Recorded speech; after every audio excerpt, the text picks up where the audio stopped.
ya, supaya kita ingat terus. Nah, ini kita fase hidup kita tuh ada 1, 2, 3, 4, 5, 6, 7, ada 7 fase dalam kehidupan kita. Alam ruh kita udah lewat, rahim kita sudah ada di rahim ibu kita tuh udah lewat ya, itu selama 9 bulan. Nah, inilah sekarang kita di dunia ini. Jadi selama paling nggak 60 tahun lah usia itu, atau 65 atau 63 lah. Kalau usia yang Rasulullah 63 itu Hijriyah ya. Nah, ini paling tidak ini usia kita lah, Allah alam lah seberapa ajal kita yang Allah takdirkan, itu masing-masing punya nasibnya dan takdirnya. Ini kita masih di dunia. Nah, di dunia inilah semua kehidupan kita jalani. Kehidupan berumah tangga, kehidupan menjadi hamba Allah, peran dan tugas kita, semuanya tuh di dunia ini. Nanti suatu saat, bila masanya tiba, kita kembali kepada Allah, kita bertempat di alam barzah. Nah, di alam barzah inilah kita menunggu sampai terjadinya hari kiamat. Nah, kiamat dah. Nah, masa di hari kiamat ini luar biasa ya. Satu hari itu di sini di alam akhirat ini itu seperti 50.000 tahun di dunia. Tuh betapa lamanya perasaannya di dunia itu lama ya. Padahal di hari kiamat itu sebentar. Nah, disinilah mulai penghisapan, penghitungan amal-amal kita selama berada di fase dunia. Jadi dari dunia, sejak kita balik sampai kita wafat, itu semuanya itu akan dihisap oleh Allah nanti. Nah, disinilah penghitungan apakah kita mendapatkan surga dan neraka, dan itu selamanya. Nah, ini konsep inilah yang mestinya kita menyadari, sehingga apapun aktivitas kita, tugas kita, peran kita, pekerjaan kita, sebagai apapun posisi kita di dunia ini, kita mawas. Oh iya, kita berada di dunia ini ya. Nah, ini karena tujuan kita nanti adalah surga. Karena kita berasal dari surga kan? Bukankah Nabi Adam diciptakan Allah di surga? Nah, insya Allah dengan cobaan-cobaan di dunia ini dengan berbagai macam cobaan, insya Allah kita berharap kepada Allah nanti baliknya juga nanti kembali ke surga, insya Allah. Ya. Jadi itu kalau kita udah paham itu, nah baru kita masuk ke konsep keluarga, karena pembahasan kita adalah temanya keluarga ya, hakikat keluarga Samarada ya. Jadi berkumpul bersama keluarga itu adalah salah satu dari kenikmatan dunia. Itu kalau yang memahami arti keluarga. Kalau yang tidak memahami, nah makanya kita lihat di pandemi ini malah banyak yang cerai. Karena dia tidak memahami kenikmatan dunia ini. Berkumpul tuh enak loh. Bersama keluarga, bercengkerama. Bahkan kita nunggu-nunggu ya. Kapan bersama-sama ya rekreasi. Ya, siapa yang tidak bahagia dan gembira ketika berkumpul bersama keluarga. Nah, sekarang jadi catatan buat kita nih. Apabila di masa pandemi ini, yang kehidupan kita ini banyak bertemu di rumah, tapi yang muncul adalah pertengkaran,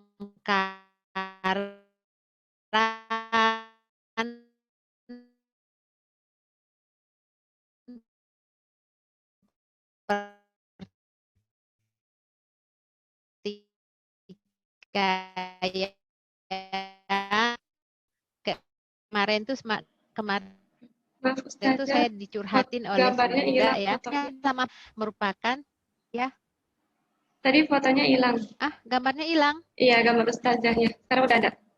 Ini? Udah ada. Kalau ini udah? Udah ada. Sudah ada ustazah.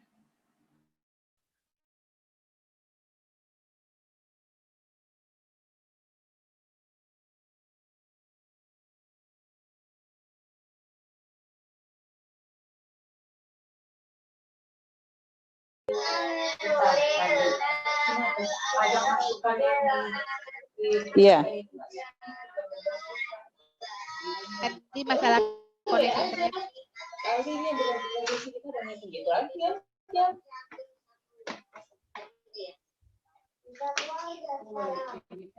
Sudah?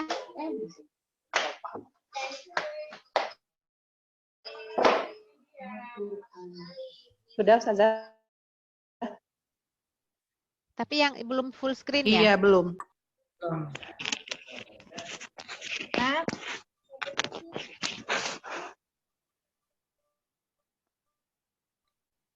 Ya, inilah pertemuan. Kalau jaringannya lancar, nggak ada masalah. Tapi kalau bermasalah, jaringannya bermasalah, seperti inilah jadinya.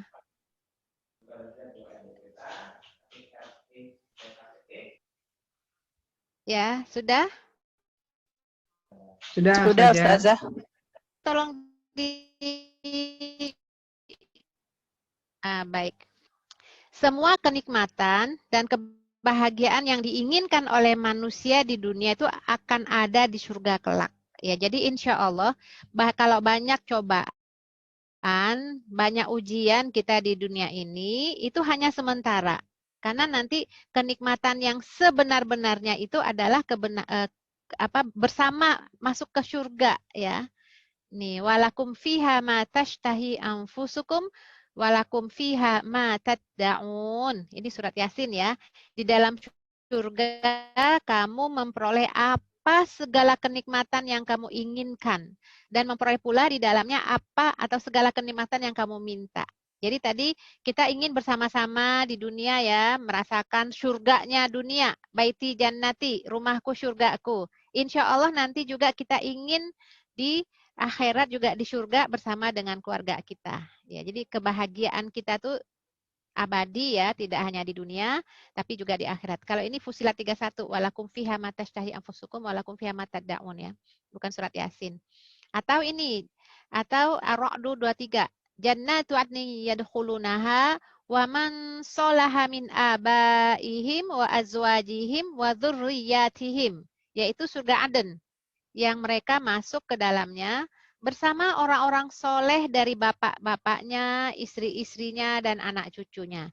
Jadi ini gambaran kepada kita bahwa janji surga Aden itu akan ditempati oleh keluarga. Ada bapaknya, ibunya, anak-anak cucunya, sekeluarga mereka berada di surga. Itu yang kita inginkan. Ya. Nah sekarang bagaimana kita bisa bersama-sama di surga dengan keluarga kita kalau di rumah kita seperti neraka.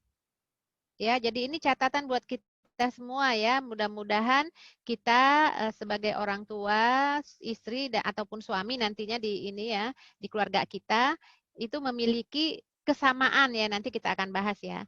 Jadi kenikmatan berkumpul bersama keluarga di surga telah disediakan oleh Allah. Di dunia saja kita kan senang ya, kita di dunia senang kan, siapa yang nggak senang bersama ngumpul dengan keluarganya di rumah. Ada anak-anaknya, wah pokoknya enak, bahagia banget ya. Maka ini catatan, perlu jadi catatan besar buat orang-orang yang di rumahnya tuh ketika berkumpul yang ada adalah cekcok. Nah, ini catatan besar ini ya. Berarti sama radanya ada yang hilang di situ. Ibnu Katsir menjelaskan bahwa Allah akan mengumpulkan seseorang bersama keluarganya, orang tua, istri, dan anak cucunya di surga. Ini adalah dalil satu keluarga bisa masuk surga bersama. Jadi kalau terjadi musibah, ujian, cobaan ya, mungkin di pandemi ini banyak anggota keluarga kita yang sudah meninggal ya, yang tiba-tiba beberapa kasus kemarin tuh terjadi ya, saya punya teman ya, suaminya tuh baru 2 hari diinformasikan hasilnya positif COVID ya, 2 hari di rumah sakit meninggal, mendadak, nggak bisa dijenguk oleh istrinya, itu nggak sampai prosesi pemakaman pun tidak bisa mendekat. Ya ini memang kesedihan, kita akui ya, memang ini berpisah dengan orang yang kita cintai di dunia ini adalah musibah yang terbesar dan terberat dalam kehidupan. Itu dari kacamata dunia. Tapi pada hakikatnya ketika kita memahami, tadi yang saya sampaikan ada 6 fase, 7 fase itu ya, itu sebenarnya sementara saja. Insya Allah kita nanti akan berjumpa pula nanti di surga. Yang penting kita ikhlas dengan perpisahan-perpisahan sementara ini, ya. Yang mungkin ayahnya meninggal, istrinya, anaknya, insya Allah nanti akan ketemu pula nanti ya. Dan mudah-mudahan mereka dikumpulkan di surganya, ya. Nah, jadi ini dalilnya ya, Ibnu Katsir menjelaskan mereka nanti berkumpul di surga bersama-sama ya. Dalam yajma'u bainahum wa baina ahbabihim fiha minal aba wal ahliyin. Ini kata Ibnu Katsir ya. Allah mengumpulkan mereka dengan orang-orang yang mereka cintai di dalam surga. yaitu orang tua, istri, anak keturunan mereka yang mukmin dan layak masuk surga. Sampai-sampai Allah mengangkat derajat yang rendah menjadi tinggi tanpa mengurangi derajat keluarga yang tinggi agar berkumpul di dalam surga yang sama derajatnya.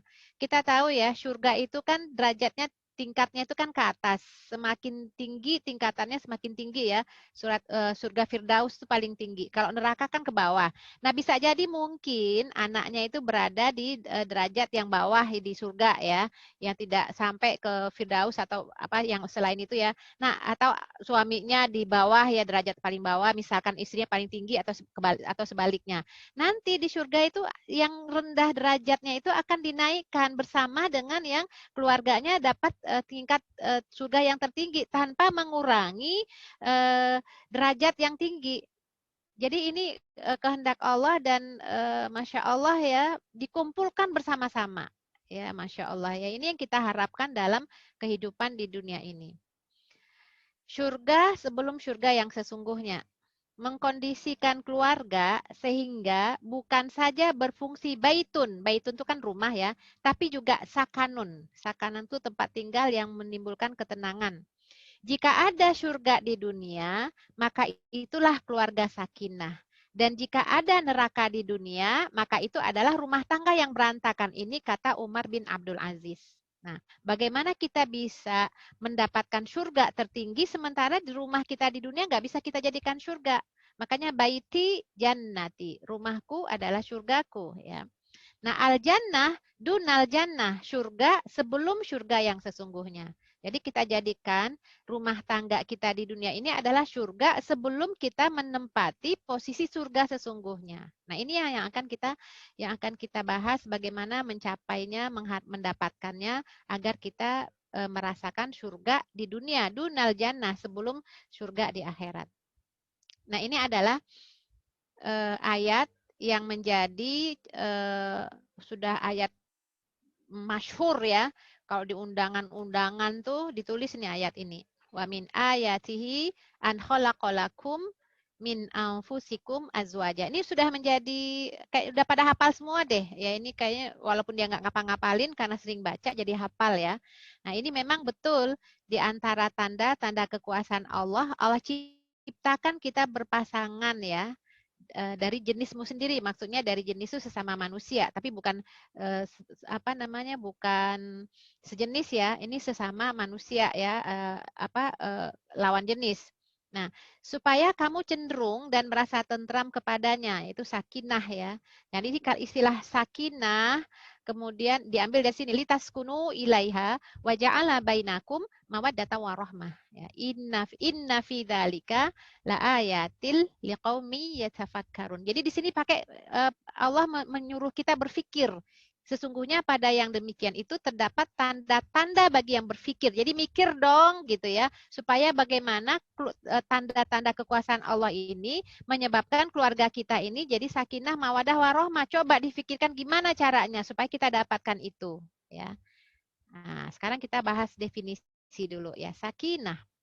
Sakinah itu kan sakan ya, tempat tinggal ya, atau kalau sakan itu kalau di bahasa Arab suka disebut asrama juga ya. Nah, sakinah ini ketenangan ya, perasaan tentram sehingga mampu menahan gejolak emosi dan menutup pandangan dari segala yang dilarang Allah. Jadi kalau pasangan itu sudah menikah, muncullah sakinah. Allah munculkan rasa tentram, rasa tenang. Jadi kalau bersama mereka ini dengan pasangan ini, yang ada tuh ketenangan, nggak ada lagi gejolak emosi semua yang pandangan-pandangan yang di luar dengan syahwat ya. Itu sudah ketika bersama pasangan udah nggak ada lagi tuh, udah tenang aja dengan pasangannya. Nah, jadi ini ada catatan kalau ada orang yang masih selingkuh di luar, ini berarti keluarganya belum sakinah. Yang namanya sakinah itu adalah dia cukuplah dengan pasangannya itu mendapatkan ketentraman, nggak nyari-nyari lagi di luar. Ya, itu sakinah ya. Adanya ketenangan, ketentraman, adem gitu ya. Nah, kalau mawaddah itu adalah wud ya. Mawaddah itu wadud ya. Mawaddah itu lebih kepada cinta plus. Cinta yang akan melahirkan kelapangan dada dan mengosongkan jiwa dari keburukan lahir dan batin yang mungkin datang dari pasangannya.